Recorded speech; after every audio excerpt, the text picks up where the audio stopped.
Hello guys, what is up? Welcome to another Monopoly Go tutorial video. In today's video, I will be explaining how you can block somebody by using the orange shields from actually damaging your property in Monopoly Go. So let's get right into it.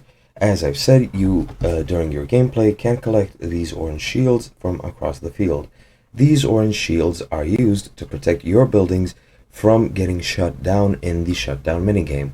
Whenever somebody lands on these train station tiles, they might get transported up back to the shutdown minigame, and then if they are transported to the minigame, then they will be able to actually shut down your buildings. And you don't want that, because once your buildings are shut down, then you need to repair them before upgrading them.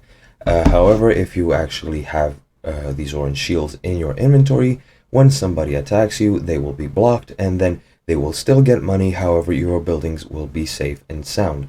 Now, to actually show you these buildings, as you can see here, if I enter the build tab, these are the buildings that I have. And once somebody actually damages them, for example, let's say this boat I have bought, you will need to first repair it before you can actually upgrade it further. You want to upgrade your structures so that you can level up, of course, your net worth, which you do to progress the game. Of course, you can also progress the game by building these structures and actually progressing to further boards, which you have new structures, which you will be able to actually build, and you will earn more money, etc., etc. Those are pretty much the basics. As I've said, you need to land on these actual fields to actually collect the shields.